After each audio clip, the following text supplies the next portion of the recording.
Mein Name ist Jürg Strauss und ich wirtschafte hier in Rickenbach bei Winterthur zusammen mit meiner Frau, der Pascal.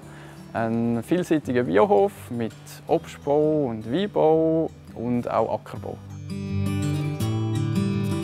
Wir sind die 8. Generation, die mittlerweile auf unserem Biohof bauen.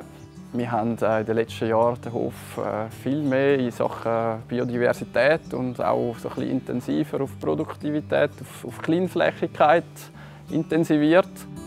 Auf unserem Betrieb produzieren wir verschiedene Nahrungsmittel, die aber immer in Einklang mit einer anderen Leistung wachsen.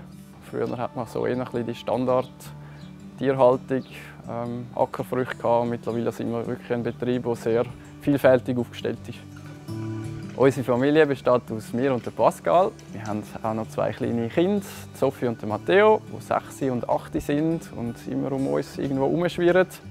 Und es ist uns eigentlich wichtig beim Bauern, dass man eigentlich auch etwas weitergeben kann, auch unseren Kindern. Dass es halt wichtig ist, dass man achtsam umgeht mit Tieren, mit Lebewesen, mit Pflanzen. Und dass die halt wirklich wichtig sind für den ganzen Kreislauf der Natur, für die Produktion von Nahrungsmitteln. Ich war eigentlich immer Biobauer. Ich bin so aufgewachsen und für mich hat es nie etwas anderes gegeben. Also es ist halt die Prägung von Kind auf. Für mich war immer klar, Natur und mit den Händen arbeiten, das gehört einfach zu mir. Meine Vision ist, aus einem Feld, das jetzt eigentlich kahl ist, einen Naturacker zu kreieren.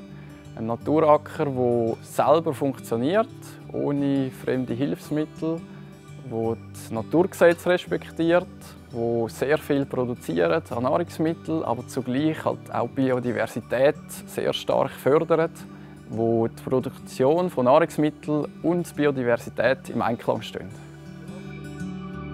Schon mit so?